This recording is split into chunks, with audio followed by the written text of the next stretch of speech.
Assalamualaikum warahmatullahi wabarakatuh. Waalaikumsalam warahmatullahi wabarakatuh. Bismillahirrahmanirrahim. Alhamdulillah alladzi unzila ala abdihil kitaba wa lam yaj'al lahu iwaja. Wassalatu wassalamu ala khairil khalqillah Muhammad bin Abdullah alladzi ba'athahu huda rahmatan lil alamin. Wa ala alihi wa sahbihi ajmain. Amma ba'du. Hadirin yang berbahagia, alhamdulillah pada kesempatan ini segala puji syukur kita hadirkan kepada Allah Subhanahu wa taala yang telah memberikan kita rahmat dan karunia-Nya sehingga kita dapat berkumpul di ruangan yang mulia ini. Serta salawat dan salam kita curahkan ke ruh Nabi besar Muhammad sallallahu alaihi wasallam yang melafazkan Allahumma shalli ala sayyidina Muhammad wa ala ali sayyidina Muhammad. Yang saya hormati Ibu pembimbing kita Ibu Sakdiatul Khairiyah MPD, yaitu Ibu pembimbing Surendi kita yang belum bisa berhadir di ruangan yang dirahmati oleh Allah ini, dan yang saya segani kepada teman-teman seperjuangan sekalian. Adapun hadirin yang berbahagia, pemuda adalah masa yang penuh dengan energi, masa yang penuh dengan semangat. Di dalam Islam, pemuda adalah ujung tonggak perubahan dan pembaruan. Nah, pada kesempatan kali ini saya akan mengangkat tema dari surah Al-Kahfi ayat 9-26 yang mana temanya yaitu kisah Ashabul Kahfi di dalam perspektif Al-Quran sebagai suri tauladan bagi generasi Z saat ini. Baiklah hadirin yang berbahagia, pemuda adalah ujung tongkat estafet yang akan membawa perjuangan di masa depan. Pemuda adalah masa perjuangan yang dibanggakan oleh umat dan bangsa. Maka dari itu Allah berfirman di dalam surah Al-Kahfi ayat 9-26 yang mana di firman Allah Subhanahu wa taala di dalam ayat 13 yang berbunyi, nah bismillahirrahmanirrahim, nahnu naqussu 'alaika naba'ahum bil haqqi innahum bisyadu amanu bi rabbihim wa zidnahum huda. Yang mana artinya kami ceritakan kepada ya Muhammad bahwa kebenaran sebenarnya bahwasanya pemuda mereka adalah pemuda-pemuda yang beriman kepada Tuhan mereka, dan kemudian kami tambahkan kepada mereka petunjuk.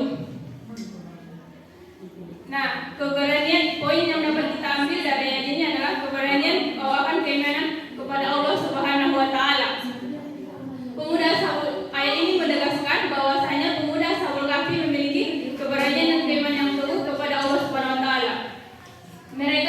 Mereka tidak gentar dan tidak takut menghadapi lingkungan negatif yang sekitar, yang mana pada masa itu pemuda Ashabul Kahfi memiliki keimanan yang kuat kepada Allah Subhanahu wa taala dan tidak ikut merayakan perayaan yang dilakukan oleh kaum Quraisy yang memiliki agama yang sesat dan jauh dari ajaran tauhid. Nah, kita sebagai pemuda generasi Z saat ini harus bisa meneladani kisah Ashabul Kahfi ini, bahwasanya walaupun kita berada di lingkungan negatif, setidaknya kita dapat merubah lingkungan negatif itu menjadi lingkungan positif. Banyak kita ketahui ada juga pemuda-pemudi yang contohnya di dalam pertemanan sedang melaksanakan sholat, kemudian di dalam sholatnya ada teman yang menggoda dia, kemudian dia tertawa, dan sesungguhnya sesungguhnya hadirin yang berbahagia harus mengetahui bahwasanya itu adalah hal yang sangat fatal yang mengakibatkan kerusakan keimanan kepada Allah Subhanahu wa taala. Masa kita tidak malu sih sebagai pemudi tertawa di dalam sholat kita apabila digoda teman kita? Dan selanjutnya ada keteguhan dalam menjaga akidah. Sudah jelas disebutkan dalam surah Al-Kahfi ayat 14 yang mana bismillahirrahmanirrahim, wa rabbana ala qulubihim isqamu faqalu rabbuna rabbus samawati wal ard lan nad'u min dunihi ilahan laqad qulna idza syaqqa, yang artinya, dan kami teguhkan hati mereka di waktu mereka berdiri, lalu mereka pun berkata, Tuhan kami sekali tidak menyuruh Tuhan selain Dia. Sesungguhnya Empat menit tadi. kami melakukan demikian telah mengucapkan perkataan yang amat jauh dari kebenaran. Kemudian Ashabul Kahfi menunjukkan keteguhan dalam menjaga akidah mereka. Mereka tidak mau berkompromi dalam urusan hal keimanan. Maka dari itu kita sebagai generasi Z saat ini harus meneladani bahwasanya kita harus memiliki keteguhan dalam menjaga akidah. Walaupun banyak yang terdapat yang kita dapati di lingkungan sekitar, bahwasanya banyaknya akidah-akidah yang sudah jauh dari ajaran tauhid Allah Subhanahu wa taala. Bahwasanya kita harus hanya percaya dan hanya mengimani dan tetap menyembah Allah Subhanahu wa taala dan tetap mengikuti prinsip-prinsip ajaran Islam. Dan selanjutnya ada doa dan tawakal kepada Allah Subhanahu wa taala. Di dalam surah Al-Kahfi sudah jelas disebutkan firman Allah Subhanahu wa taala yang terdapat doa pemuda Ashabul Kahfi ini ayat 10 yang bunyinya Bismillahirrahmanirrahim. Rabbana atina min ladunka rahmah wa hayyi lana min amrina rasyada. Yang artinya, ya Tuhan kami, berikanlah rahmat kepada kami di sisimu dan luruskanlah kepada kami petunjuk dalam urusan kami ini. Ayat ini menegaskan bahwa pemuda Ashabul Kahfi adalah pemuda yang senantiasa berdoa dalam setiap hal apapun yang akan mereka lakukan dan keputusan apapun yang akan mereka ambil. Maka dari itu kita sebagai pemuda-pemudi generasi Z saat ini harus mengandalkan doa dan tawakal kepada Allah Subhanahu wa taala agar Allah senantiasa mempermudah segala urusan kita. Selanjutnya adalah perlindungan Allah Subhanahu wa taala terhadap pemuda Ashabul Kahfi. Dalam ayat 11 sampai 12 disebutkan bahwa Allah menidurkan pemuda Ashabul Kahfi ini di dalam gua selama 309 tahun. Nah, dari keimanan yang teguh, akidah dalam menjaga akidah serta dalam doa, maka niscaya dan percaya akan pertolongan dan perlindungan Allah. Niscaya itu adalah kunci keberhasilan bagi umat pemuda berjuang generasi Z saat ini.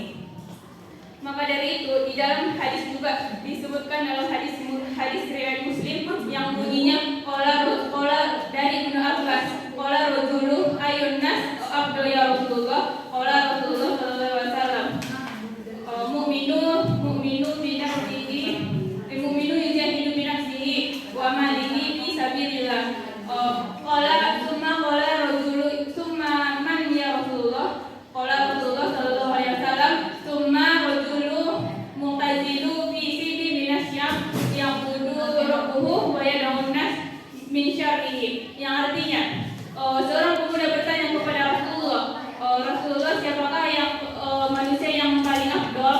Kemudian Rasulullah menjawab manusia yang paling afdal adalah manusia yang mau berjihad dengan dirinya dan hartanya di jalan Allah Subhanahu wa taala. Lalu pemuda itu bertanya lagi, lalu siapa lagi ya Rasulullah? Kemudian Rasulullah menjawab, kemudian orang-orang yang mau bersembunyi di lembah-lembah dan untuk menyembah Rabb-nya dan untuk menyelamatkan dirinya dari kesesatan keburukan masyarakat. Hadis riwayat Muslim nomor 1888. Nah, kisah Ashabul Kahfi ini memberikan suri teladan bagi kita para pemuda-pemudi generasi saat ini, bahwasanya keimanan yang kuat, keteguhan hati